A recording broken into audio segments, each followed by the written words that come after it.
ठीक है। अब कॉस अल्फ़ा और साइन अल्फ़ा के बीच में आपके पास एक रिलेशन होता है, cos square alpha plus sine square alpha equals to 1। अब इनकी जो वैल्यूज़ हम इसमें रख देंगे, ठीक है।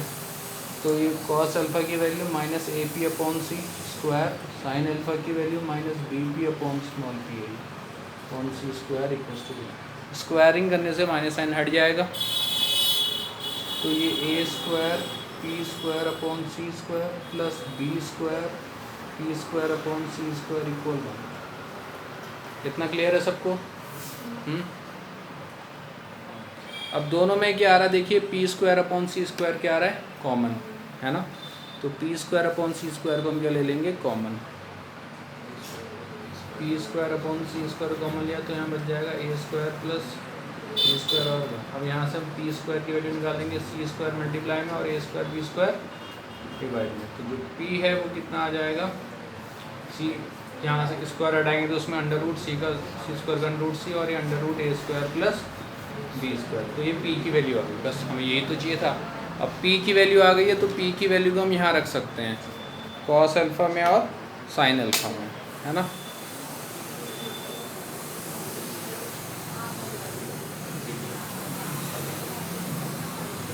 हटाओ, तो इसमें रखते हैं कॉस अल्फ़ा हमारा कितना आया था, माइनस का ए पी अपॉन सी, तो माइनस का ए ठीक है अपॉन में सी ठीक है, पी की value c upon under root a square plus b square. तो कॉस अल्फ़ा की value minus A upon under root a square plus b square. देखो यहाँ माइनस साइन इसलिए आ रहा है क्योंकि हमने वो जो इक्वेशन लिखी थी x cos alpha plus y sine alpha equals to वो था ना आपके पास पी, तो हमने जो पी को हम आपका इस साइड ले आए थे लेफ्ट हैंड साइड में, ठीक है, जिसकी वजह से वो माइनस में आ रहा था। अगर आपका वहाँ पे जो पी आपका प्लस का आएगा तो यहाँ पर भी हम उसको प्लस का ले लेंगे, ठीक है। इसी तरह साइन अल्फ़ा की वैल्यू निकाली जाए तो माइनस का बी पी अपॉन सी, माइनस का बी अपॉन सी तो ठीक है, और बी पी की value c upon under root a square plus b square, सी से सी कट, माइनस का B upon under root a square plus b square. बस मेन आपको यही चाहिए, कॉस अल्फ़ा साइन अल्फ़ा और पी की वैल्यू चाहिए, ठीक है। अब हम इसको इक्वेशन में रख देते हैं। इक्वेशन क्या होती है हमारे पास, x cos alpha plus y sine alpha minus का पी इक्वल्स टू 0। तो एक्स कॉस अल्फ़ा कितना था आपका, एक्स तो ठीक है, कॉस अल्फ़ा माइनस का ए upon under root a square plus b square, फिर माइनस का वाई साइन अल्फ़ा की वैल्यू माइनस का होती है ना बी, तो यहाँ माइनस साइन ऑलरेडी आगे लगा देंगे, a square plus b square, p की value c upon under root a square plus b square equal 0, ठीक है।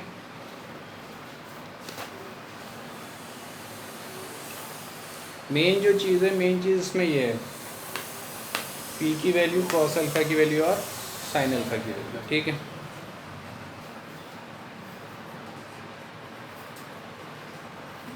ट्रांसफॉर्म द इक्वेशन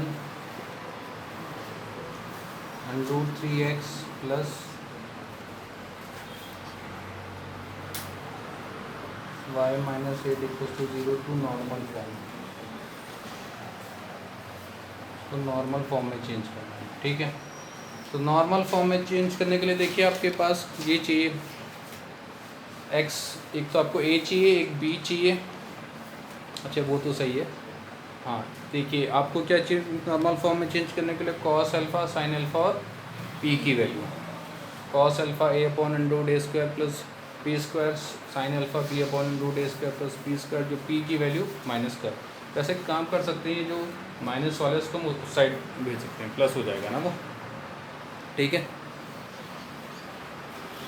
तो यहाँ पर आपके पास इक्वेशन है under root 3x plus y minus 8 equal 0। तो under root 3x plus y equals to 8। अब देखिए एक चीज़ है यहाँ पर, जो आपने कांस्टेंट टर्म आपने ये राइट हैंड साइड में भेजा है, तो ये राइट हैंड साइड में जाने में क्या होना चाहिए, पॉजिटिव का होना चाहिए, क्योंकि अगर हम इसको इस वाली इक्वेशन में चेंज कर रहे हैं, x cos alpha plus y sine alpha equals to में पी आता है ना, जो पी क्या होती है, डिस्टेंस, और वो हमेशा प्लस ही होनी चाहिए इक्वल टू में, ठीक है। अब अगर यहाँ पर अभी तो प्लस है, अभी इसमें कोई दिक्कत नहीं, अगर यहाँ पर ये इसको राइट हैंड साइड लाने में अगर ये यहाँ पर किसका आ जाता है माइनस का, तो हमें दोनों साइड माइनस साइन से मल्टीप्लाई करना पड़ेगा, ठीक है। अगर ये यहाँ पर ये माइनस में आता है तो कॉन्स्टेंट टर्म, ठीक है। अभी तो नहीं आ रहा तो कोई दिक्कत नहीं है। तो आपके पास ए कितना हो गया √3, बी कितना हो गया 1, सी हो गया 8, ठीक है। आप एक काम कर सकते हैं, ये आपका ऑलरेडी ax by और ये c की तो फॉर्म में है ही, बस आप अब हमने क्या चाहिए √a² + b²। तो दोनों साइड √a² + b² से डिवाइड कर देंगे। a क्या इसमें √3 और b क्या 1, ठीक है। अपॉन में √a² + b² से दोनों साइड डिवाइड कर देंगे, ठीक है। तो कितना आ गया √3x अपॉन √3 का स्क्वायर 3, 1 का स्क्वायर 1, y अपॉन √3 का स्क्वायर 3, 1 का स्क्वायर 1, ठीक है।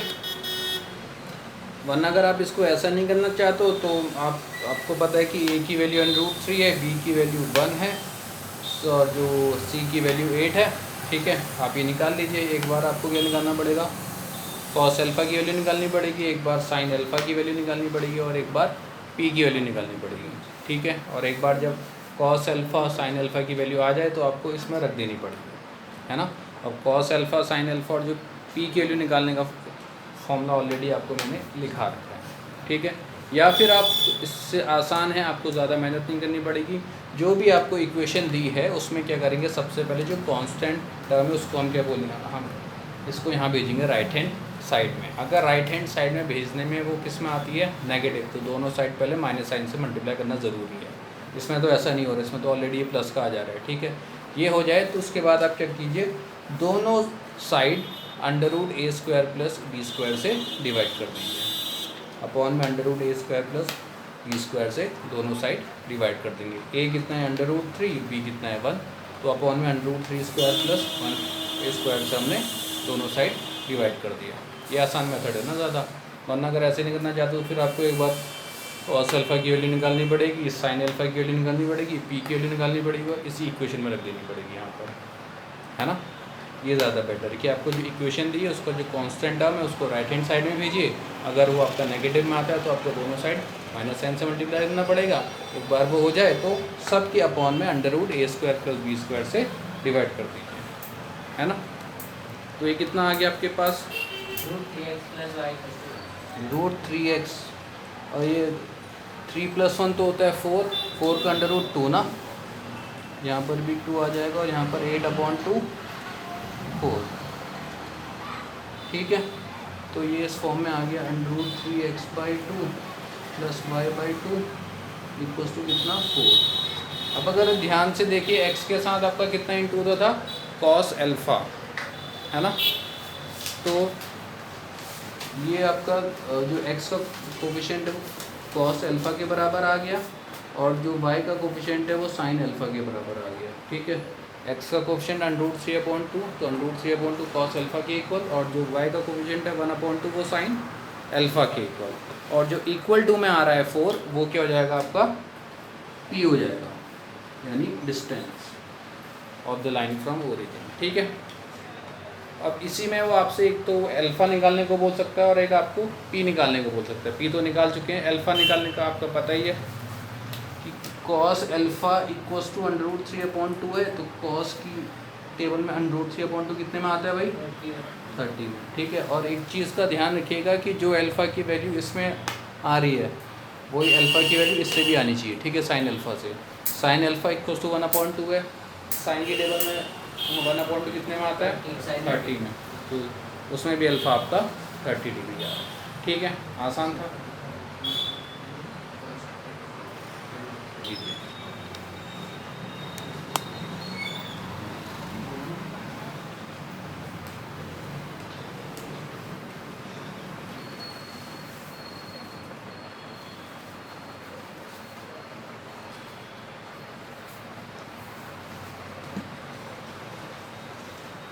अगला है अभी इक्वेशन है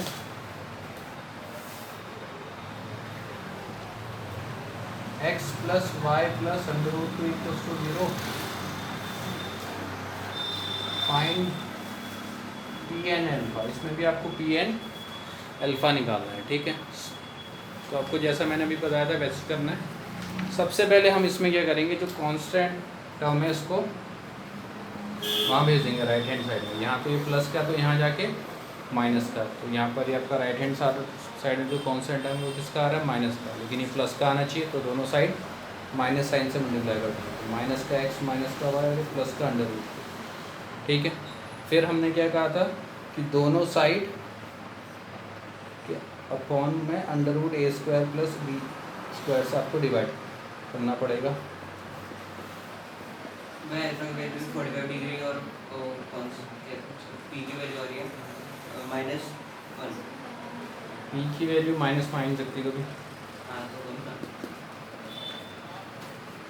आपने ये इनकी वैल्यू अलग अलग निकाली है, इनकी कॉस अल्फा की वैल्यू अलग से, साइन अल्फा की वैल्यू अलग से, पी की वैल्यू अलग से, मतलब आपने वो जो वैल्यू फॉर्मूला के निकाली है क्या? मैंने हाँ बना दिया -2 तो इसमें ए क्या था, एक्स का कोफिशिएंट, एक्स का कोफिशिएंट कितना है -1, तो उसका स्क्वायर, फिर बी स्क्वायर देखिए, वाई का कोफिशिएंट कितना है -1, ठीक है।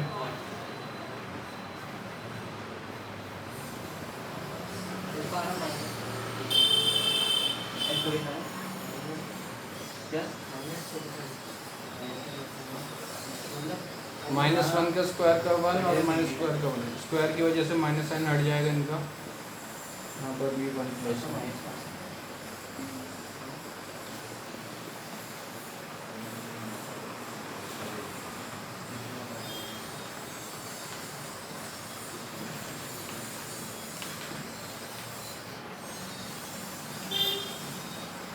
तो ये -x/√2, ये -y/√2 और ये √2/√2, ये इक्वल टू में 1 आ रहा है ना, तो जो इक्वल टू वाला होता है p होता है, तो p की वैल्यू 1। फिर जो x का कोफिशिएंट है -1/√2, ये किसके बराबर होता है, कॉस अल्फा के बराबर, और जो y का कोफिशिएंट कितना है -1/√2, ये किसके बराबर होता है, साइन अल्फा के बराबर। अब आपको क्या करना है, अल्फा की वैल्यू निकालनी है, ठीक है। आपको अल्फा की वैल्यू निकालनी है, तो आपको देखना पड़ेगा कि कॉस अल्फा की टेबल में -1/√2 कब आता है, ठीक है। 1 हाँ कब आता है, भाई प्रैक्टिकल उसमें एंगल को माइनस का नहीं लेंगे ना। और कॉस की टेबल में आ रहा है माइनस का, तो सबसे पहले हम देखेंगे कॉस की टेबल में माइनस सबसे पहले कौन से क्वाड्रेंट में आता है, किस में आता है, सेकंड क्वाड्रेंट में। सेकंड क्वाड्रेंट में तो यानी अल्फा आपका सेकंड क्वाड्रेंट में होगा, लेकिन ये ट्रू नहीं है, क्योंकि देखो साइन अल्फा भी नेगेटिव का आ रहा है, तो लेकिन तो फिर अल्फा अगर आपका सेकंड में है तो साइन तो आपका प्लस का होना चाहिए था ना, लेकिन ये तो नेगेटिव में आ रहा है। इसके हिसाब से अल्फा आपका सेकंड में है, लेकिन इसके हिसाब से अल्फा आपका सेकंड में हो ही नहीं सकता, क्योंकि आपका सेकंड में तो साइन आपका पॉजिटिव होगा। तो ऐसा क्वाड्रेंट जिसमें साइन और कॉस दोनों नेगेटिव होते हैं, थर्ड क्वाड्रेंट, ठीक है। थर्ड क्वाड्रेंट में कॉस और साइन नेगेटिव के होते हैं। और आपको पता है कि जब थर्ड के लिए एंगल हमने निकालना होता है तो हम क्या करते हैं, 180 प्लस थीटा, यहाँ पर थीटा, यहाँ पर 180 माइनस थीटा और यहाँ पर 360 माइनस थीटा होता है ना। तो हमें क्या करना पड़ेगा कि एंगल को 180 से प्लस करना। देखो ये एक्चुअली में आता है कि इसमें फर्स्ट क्वाड्रेंट 45 में ना, तो 180 में 45 प्लस करना पड़ेगा। तो अल्फा इक्वल टू 40, ये कितना 225, तो अल्फा कितना आ रहा है 225 डिग्री, और जो पी है वो कितना आ रहा है 1, ठीक है।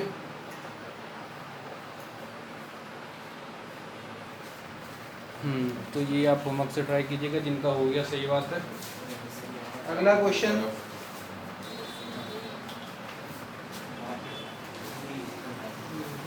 among 3x minus 4y plus 4 equals 0 and 2x plus 4y minus 5 equals to 0, which line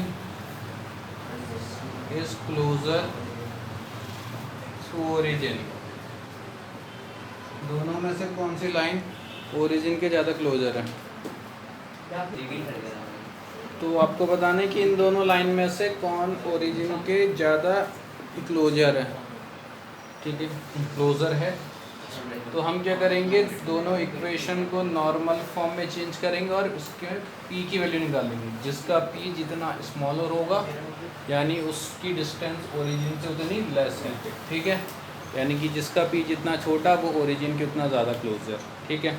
तो जो फर्स्ट वाला लाइन है 3x - 4y + 4 = 0, सबसे पहले आपने कांस्टेंट टर्म को वहाँ भेजा होगा, ये माइनस का आ रहा है, फिर दोनों साइड माइनस साइन से मल्टीप्लाई किया होगा, फिर दोनों के अपॉन में √a² + b² से डिवाइड किया होगा, यानी -3 का स्क्वायर + 4 का स्क्वायर।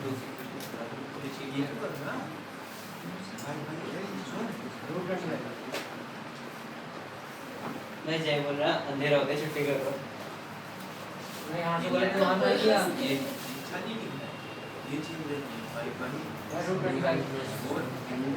और अगर दूर नहीं है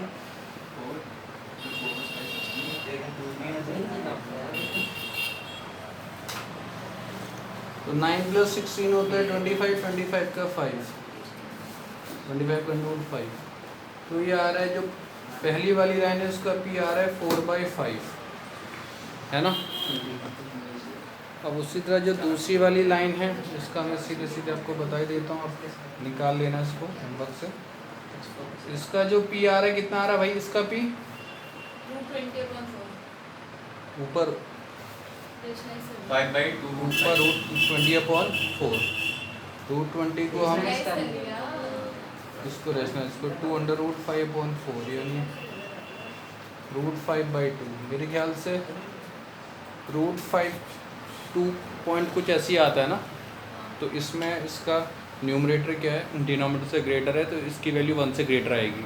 यहाँ पर न्यूमरेटर क्या है, 1 से सॉरी न्यूमरेटर आपका डिनोमिनेटर से छोटा है, तो इसकी वैल्यू 1 से स्मॉलर आएगी। तो इसमें ये वाली जो वैल्यू है ये इससे स्मॉलर है, तो जो 4/5 है वो √5/2 से स्मॉलर है।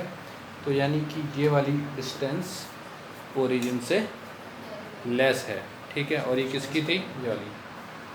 देखो 3x - 4y + 4 = 0 is closer to origin, ठीक है।